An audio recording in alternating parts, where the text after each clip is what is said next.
As we slowly approach the winter season, we are seeing some temperatures drop to close to freezing at night, which means we may crank up some of that heat, fireplaces and things at our homes. So it's important to start thinking about safety. So with us right here live on The Splash to talk about safety during the winter and the colder months, we have West Bloomfield Fire Captain Tim Torok. Thank you so much for being here, Captain. Thanks for having me. Yes, we appreciate that. So kind of just going straight into it, can you just explain some of the biggest hazards that can come along with just heating up our home in the various ways during the winter and colder months? Well, one of the big ones we already had it recently happen. When you fire up the furnace for the first time of the year, quite often dust settles on the heating coil. And when that furnace first kicks on, that dust burns up and you get a smell of burning in your home. So be aware that the first couple times you fire up the furnace, you might have that smell that is easy to mistake for a problem. And it's quite normal. Just keep an eye on it. It should dissipate shortly after having it on. So that's probably the biggest one as far as the furnace goes. Yeah. Also, it's a good idea to have a licensed contractor come out and do a cleaning on your furnace before that season comes, just to give it a once over and check everything's working. There's no cracks in the flue and whatnot. That's the biggest one for furnace wise. There's a few other, open flames, candles, this time of year with, if you have your menorah going, it's great to have, they have LED candle versions of those now. And for Christmas trees too, when you have those going, make sure you have them watered and use LED lights because they cause less heat, all that kind of stuff.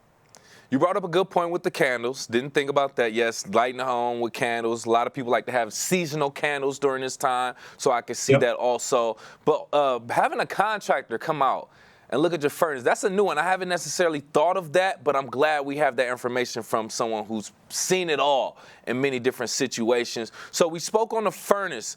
I mean, there's many different ways that people can heat their homes in many different places. What are some of the biggest places in the home that can become hazards from your experience? A big one is if you have space heaters, not have combustibles around the space heaters. And they should have, a lot of the new ones have a feature where if you kick it or knock it over, when it becomes no longer upright, there's quite often a switch at the bottom that will kick, that'll turn the unit off. If you have an older one that doesn't have that, I recommend upgrading to one of the newer ones that I believe they're standard on all of them now, that if they get jostled, they get turned off, because we've had fires before start where somebody knocks it over into a pile of rags or some papers, because quite often people have them under their desk, and if they have a home office or even at a place of business, and they'll kick it into a waste paper basket, and it causes a small fire under there, which can lead to bigger issues. Yeah, exactly. It's just a few different things to be aware of that we're highlighting right now. And with us right here live on The Splash, West Bloomfield Fire Department Fire Captain Tim Torok, just talking about safety in the homes as we prepare for those colder and winter months right here in the greater West Bloomfield area. So we know that people are also cooking a lot more during these times, especially as we approach Thanksgiving and other holidays. You just talk about fire safety and situations that are situated around cooking and the stove and things of that nature. Sure. So everyone thinks fire, put water on it, right? I think in recent years it's gotten out pretty well that for a cooking fire, especially a grease fire, water is the biggest thing you don't want to do, because when water hits superheated grease, the whole thing blows up into a giant fireball. And you can go online and see dramatic videos of it at our open houses, which we just had last month. I'm sorry, or earlier in the month for Fire Prevention Week. We used to do a demonstration where we show putting water on superheated grease on a stove outside. We have a stove wired up that was able to show that, and just a massive fireball. So never put water on a cooking fire. The best way, the easiest one that you have right there with you in the kitchen probably, is a cover for that pot. So the key is smother the fires. Don't put water on them. So you have a grease fire, if you're making your gravy for your turkey and you're heating up that grease and it flares up, cover that pot. There are also some commercially available things.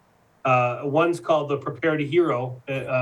I've seen lots of videos online about that for for your grill or your kitchen, it's a fire blanket that smothers the flame. So Yeah, the I've key to heard of those fires, those. take away the oxygen, which extinguishes the fire. Instead, don't put water on it because that is a giant mess. Seems like a great investment for the households all around, especially with that being said. Keeping that right next or near the stove or in the kitchen area for those types of situations. Thank you for Yep. highlighting that, because Yeah, cooking is. they come in a small package and you can get Mm-hmm. them on Amazon. That's the brand I've heard of is called Prepared Hero, and they're a very nice product. There we go. There we go. Coming from the professional himself. We love to hear that. I want to pick your brain about something else that we don't necessarily talk about. We highlight smoke detectors all the time. Make sure you update them at least every 10 years. Batteries, make sure they're working. Test them out. What about carbon monoxide and carbon monoxide detectors? Are they a danger around this time? And can you just talk about how we could actually prepare for those also? Yeah, carbon monoxide isn't so much a seasonal thing, but it's an all the time thing. Okay. Some levels of carbon monoxide, the levels we go by, it's measured in parts per million, which is a measurement of a lot of common components of the air are measured in parts per million. So carbon monoxide is one that we're around it all the time. We can be exposed to small amounts. Up to 9 parts per million is considered safe and normal. So I just actually got 2 new CO detectors for my home, CO being carbon monoxide, from Amazon because mine were 10 years old and at their end of life. So one thing is to watch that end of life, and on the back of every detector, whether it be smoke or carbon monoxide, in the very small print, if you read that small print, it'll say, dispose of 7 years out from first going in service, or 10 years out. Some are 10, some are 7, or some variation thereof. But so watch those expiration dates. And also, I recommend having a carbon monoxide detector that has a reading on it that gives you a parts per million. Now, it may not be 100% accurate, but at least it's a number to go by. Right. And then you can see it. It can beep. They'll all alert you audibly. And if they give you a reading too, you can kind of know what amount it's picking up. Certainly call us. We'll come check it out and see if there's a bigger issue. Another thing to think about with CO detectors, if I have another minute, is for generators, right? For this time of year or any time of year when it's stormy and windy, if we lose power, generators are great. I have one at my home. Everyone knows to have them outside, certainly, because you've got to watch for that. The exhaust puts out carbon monoxide.